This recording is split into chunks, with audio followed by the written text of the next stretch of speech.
3 minutes of Q&A. Muskan is there. Susie is going to be, we're very fluid here. We'll be timekeeper, so there'll be the warning of you've got 2 minutes? Yes. For 5 minutes, I'll give 5, and then 2 minutes left, and then 1, and then, yeah. 1, just wrap up a little. And again, this is in the spirit of not being dragons and being more unicorns. No one's going to get shot for going over, but please do kind of wrap it up soon after. Because it's a pretty tight schedule. Make sense? After that, the judges will have the opportunity to go and deliberate, and then we'll come back, present awards to the top 2 teams, and then there'll be food, because food is very good. And that is the course of the afternoon. Any questions? Okay. So let me introduce you to the judges. So first of all, and maybe if you guys stand up and wave, and I'm going to try to do. One thing I will say, I was going to say, my introduction will not do you guys justice, just simply because there's so much about you guys. But I'm going to do what I can. So the first person is Keith Kwan. He's a partner at MMP, which is a strategic advisory company. Keith, can you stand up and wave to the people?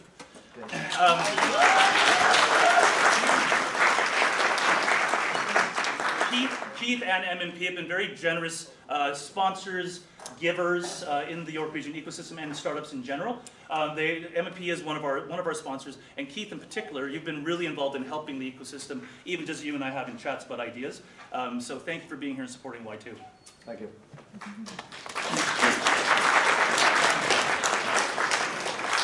Karen DeVoe is, Karen, if you want to stand and wave. Karen has a cheering section over here. So Karen's Director of Partnerships at Venture Lab, as I mentioned, the Regional Innovation Center here in York Region, but also serving Muskoka and Simcoe County. And Venture Lab's role, like Mars, is one of, I think, 17 regional, provincially funded regional innovation centers. Their role is to help startups. Predominantly technology-oriented, but they're there's a whole evolution of the kinds of industries that Venture Lab helps. They offer workshops, advisory services, one-on-ones, and Karen as well is very well tied into the ecosystem. If there are lightning rods in this ecosystem, you've just met 2 of them, and these are people who are remarkable, and Karen very much so, remarkable in your ability to connect people and just kind of go, okay, you and you need to talk. And Karen is also one of her, just one thing we have in common. Oh, it's going to go there. Just a key interest in STEM, so science, technology, engineering, math. And Karen is very, very supportive of the first Lego League and the first robotics competition. So very much, very keen interest in helping youth. In terms of full disclosure, up until like last week, this wasn't going to be a conversation, but it is now. So Jack, where's Jack? Jack is lucky enough to be Karen's son, which might contribute to a conflict of interest. So what Karen and I chatted about was she will listen, she'll sit here, she'll ask questions, she'll provide her feedback to the other 3 judges. Surprised if you didn't know. And she will not participate in deliberation. Just to be very fair, I know Karen personally, a lot of integrity, this would never have been an issue, but that's, I think that makes sense that Karen will, again, provide insights, but she will not be part of that final conversation. Next up, Courtney.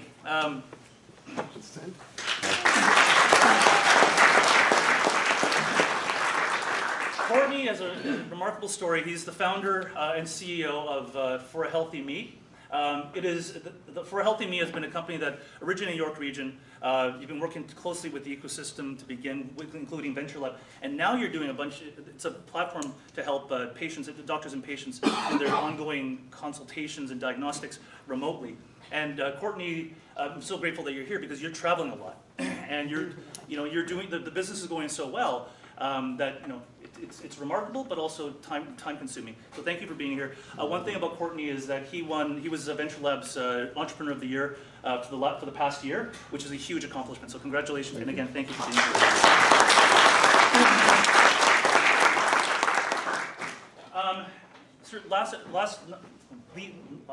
Anyway, so finally, apparently I'm getting thirsty, dehydrated. Josh Clements. This is Josh. Another remarkable story. So Josh founded a couple of companies. This is his second one, SciTech, which helps children learn about Lego robotics. And on a very personal note, Josh taught my 2 kids came into my house along with Jack and did a Lego robotics thing for my younger daughter's birthday party. So good with kids, such a great teacher. And what I think the remarkable part is just how you built this business around your passion, which takes us right back to last Saturday. Build a business around passion. Josh is a great example of it. I'm not going to say too much more because Josh is going to share with you some of his thoughts. But there's just so much that you've done that's just wonderful, and there'll be more people like you, and I hope you guys will get a chance to meet him and hear his story. Such a role model. So thank you for being here. So originally I was going to, so this is that birthday party I was talking about. So I'm a customer. Customer feedback is good. So what we're going to do is I'm going to switch gears a little bit and bring it over for some of Josh's slides. And hand it to you, Josh. Thank you. Yeah. Big one, right? Which one? Right. Okay. Hi guys, my name's Joshua Clements. I am the founder of SciTech, as well as my other company, which I co-founded, which is Qwertynomics. So both of my companies are designed on helping youth. That's their main goal. All of my companies can upgrade to any age range. That's one thing I want you guys to be really careful of. Don't trap yourself in an age group because you'll get people asking, well, what about this? Don't trap yourself in that. So, what is SciTech? SciTech is a STEM company. We work with Lego robotics as well as different programs on computers to do programming, to do coding, to do mixed communication between different robotic systems.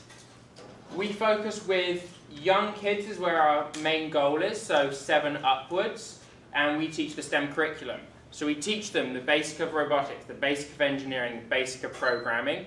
Then we get them to put it together in a final big project where they build a robot. We also help out with coaching teams, like Lucas is looking at setting up an FLL team, so we'll be coaching that. We've worked alongside bigger teams, we've worked alongside St Andrews College. We've worked alongside some smaller elementary schools. We work alongside everybody and anybody that is interested. That is where our main point is. If you have an interest, our passion is to fill your interest. As Lucas said earlier on about experimenting more, planning less, I had a beautiful speech for this, but I forgot it on the way here. So we're going to experiment. So, one of the biggest things I can say to you guys is when you start your company, the biggest and most important thing, before even any of the plan, know what your company is going to look like. My company looks like a 19-year-old that has put on the wrong shoes, is wearing khakis, a black t-shirt, and normally a black hoodie. Because most of you will know I don't wear the same colour shoes. The ones at the back can't see, but the rest of you can see later. I wear one red, one black. I'm always in khakis. I'm in a black shirt, and my head is too big for my body. As the bottom of my sweater can show you. So, how did this start? How did I get to be who I am? How did my company become me? It started there. That's me at 7 years old. Let's just remember that isn't me at 7 years old on a normal day, that was Halloween. I knew who I was and where I wanted to go and what I enjoyed. From that, I said, how do I share that passion? How do I find others that enjoy what I do? It's very difficult at 7 to find other kids interested in robotics and engineering. Most of them just want to build sandcastles in a sandbox. So I started looking, and I found the kids I was looking for in university. How many of you here are upper ages of high school? How many of you are already starting to look at university? How many of you want to hang out with a 7-year-old for a few hours? So a few, but as you can imagine, I wasn't well accepted into that age range. So what did I do? I started doing stuff by myself, experimenting. I learned what I needed to start a business. I then followed these pictures. I set goals for myself. I made myself well known. I met people that could help me.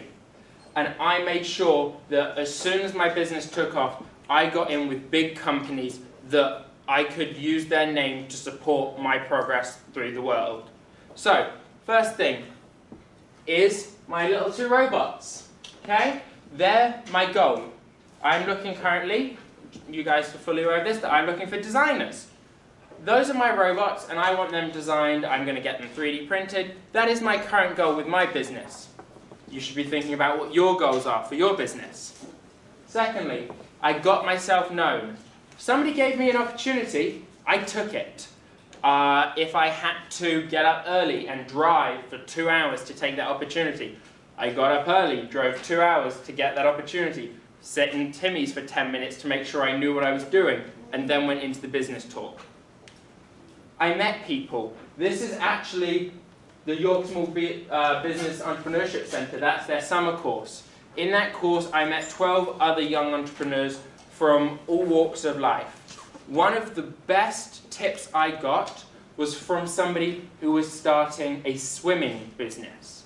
Swimming and robotics have nothing to do with each other, unless you're building a swimming robot, I suppose. But her business plan and my business plan were different. There was no commonalities. There was nothing we even really could talk about most of the time. Until one day she walked up to me and said, "Can I have some business cards?" And I'm like, "Sure." "Why?" She's like, "I have a youth, a little girl who's doing swimming lessons.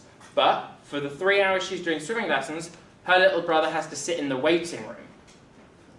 And she thought, what could he do? She got talking to this kid and she found out he was kind of into cars and robots. So she set them up with me. Later on I started teaching them during their swimming lessons. Something I never thought would have come out of a connection to a swimming teacher came out to be a great client. So never offhand anybody. If someone comes up to you and you have no idea who they are, make sure you know who they are by the time they walk away. Make sure they know who you are, more importantly. Because, again, you are your business. Finally, make sure you make friends with big people. Yeah? When you start a business, it's very hard to stand up above the crowd and shout, "This is me, look at me, I can help you." Because people will come up to you and they'll say, "How can you help me? You're 5 people. I need more than that. How is that going to help me at all?" St. Andrews was one of my first clients. I taught, pressed the wrong button. St. Andrews was one of my clients. I taught their robotics team. I taught their grade 6s. Ever since then, I've been good friends with them. The funny story about St. Andrews College, I arrived in the country in 2010. I don't have a house. I'm living with my aunt and uncle. No big deal, until the phone rings. I answer it, no one else is home. "Hello, Joshua Clements, how can I help you?" "Oh, Joshua, you're just who we're looking for." Okay, first off, who is this? I've been in the country 24 hours. I'm not a citizenship. I don't have my citizenship yet. I haven't left the house other than coming from the airport to the house. Who knows where I am? Who's got my phone number? And who are they? My name's John from St. Andrews College. I'm a recruiter. Okay. What's St. Andrews College? They explain. What has happened is I've been recruited while in the UK to attend St. Andrews. I go, I do my scholarship, I do my test to get in, I get a place. At the time I couldn't afford it. Just arriving to Canada, very expensive. So, sorry, I can't accept it this time. Okay, no big deal. Grade 12, sitting there, eating my lunch. Going to a normal secondary school, just a state-run. Phone call. "Hi, this is Joshua Clements, how can I help you?" "Is this St. Andrews College?" "Okay, I know who you are this time." "We were just calling, we offered you a place in your grade 9 year." "Yes. Are you here to offer it again with a bigger scholarship? Because I'll happily say yes." "At the time we can't, I'm sorry, our grade 12 is full, but we would like you to teach." "What?" we would like you to come in and teach. Okay, so I'm going into a school where I really wanted to go, but just couldn't. So instead of going as a pupil, you want me as a teacher? Yes. How does this work? Well, we have a grade 6 class, and what the problem is we have one of the top robotics teams, but they're our seniors, and they're spending so much time teaching their juniors. So we need our juniors coming in to actually know what they're doing. Okay, no problem, I can do that.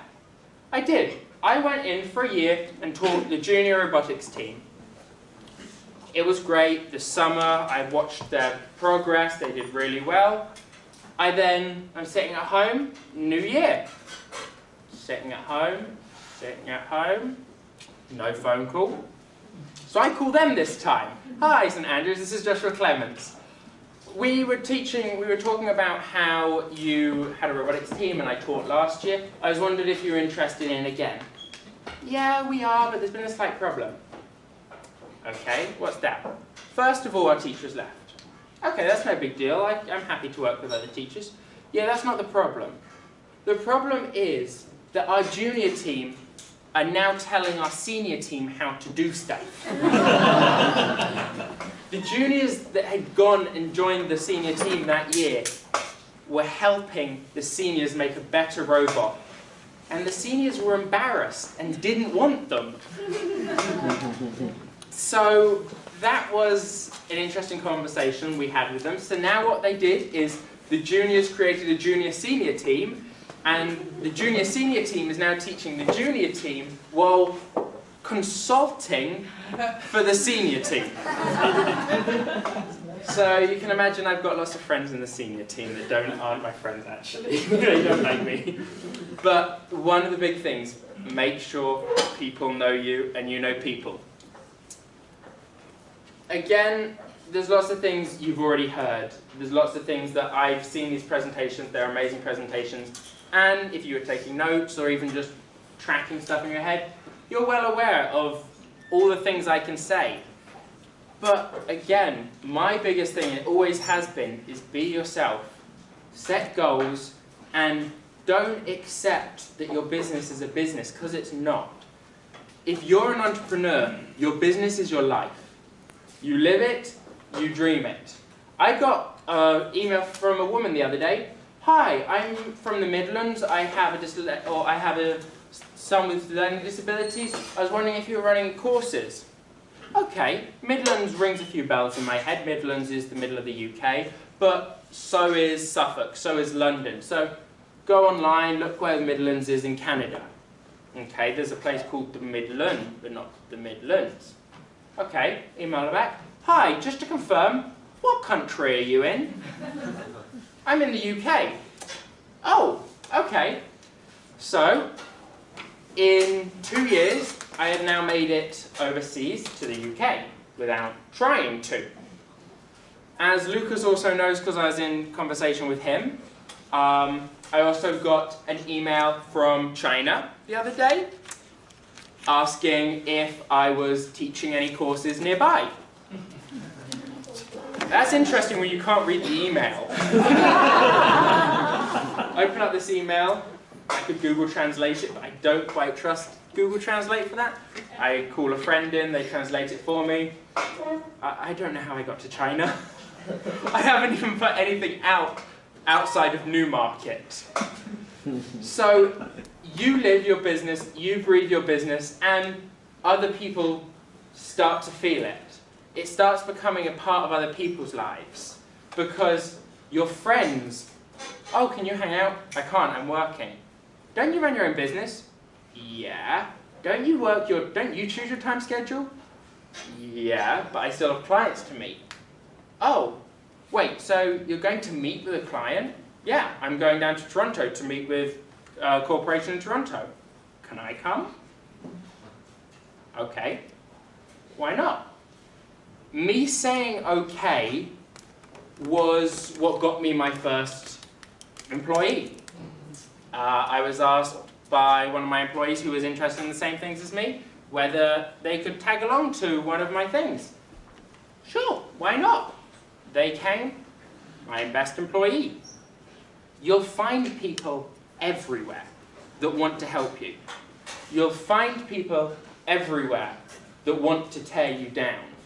But they can't tear you down because it's not a business. It is your life. If they want to tear it down, sorry, this isn't working, we've got to go our separate ways. That person is no longer in your life because they've tried to tear you down, and your business is doing amazingly because you don't have them trying to tear you down. Yeah? I see lots of you in here in suits, smartly dressed. You are going to make great impressions. Yeah? But remember, don't be just a suit. Make sure on your suit there's something slightly different that sets you apart. For my prom last year, I went in a suit. I went in a suit with a bright blue bow tie on. Yes, my girlfriend wasn't too happy, but everybody saw me. The photographer knew who I was because my bow tie kept messing up his camera because of the flash. The designers of the thing knew who they were because they came up and asked if they could colour patch my tie because they really liked the blue. Everybody at school that I hadn't talked to in a few months because we'd gone separate ways came up and said, "That's a really bright blue tie, that's cool, where did you find it?" I was the only one in a bow tie at my prom. I was the only one in bright blue at my prom. That's how I stand out. I never want to fit in, and you shouldn't want to either, because your business doesn't fit into the normal bounds. Any entrepreneur can tell you, if you try and put their business in a category, you're going to need 3 or 4 categories. Yeah? So the big thing, be yourself, make your business into you, and make yourself into your business. And then there's no one anywhere that can stop you. Because as long as you take a step, your business walks forward with you. Thank you.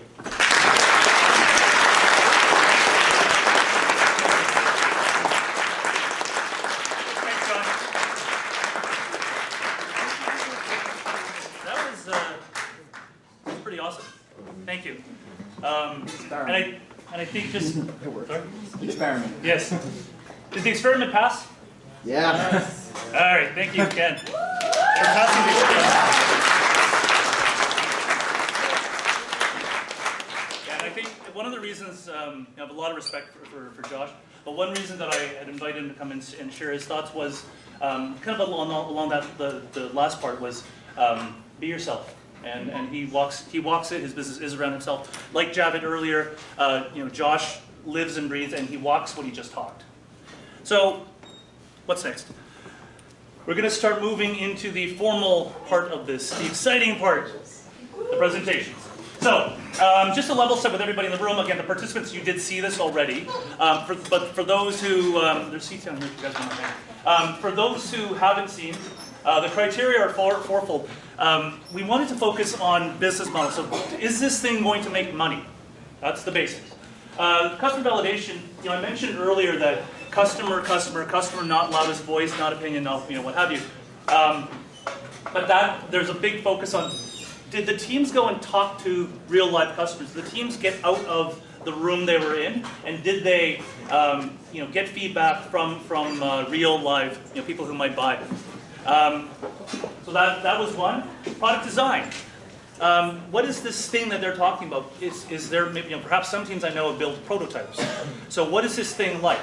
Is it easy to use? Is it user friendly? Last thing, potential growth. So is this a one-shot deal, or is there more to it? Is there future growth for this business? So those were the 4 items in the so-called rubric that the judges on their scorecards have these criteria, and these will be the things that they look at. If there are things like, if teams bring up things like technical design, that's fantastic. If they bring projections, obviously, that's going to be key to this, but what we want to focus on are these 4 elements. Make sense? So the next thing just to cover is, so what happens with the top 2 teams? The top 2 teams will continue their journey around learning, and they will each have a meal with a senior technology executive. One is sitting in the back, John Frangella from Total 3000.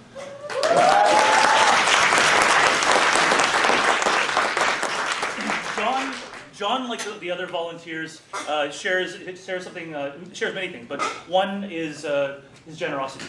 And his support. Again, last time at the boot camp, he was sitting at the back, he was watching, he loves this stuff, he was inspired by this stuff, and this time I thought that he could share some of his inspiration back with one of the top 2 teams. So there'll be a meal with John, and the other person, and so John, thank you for volunteering your time.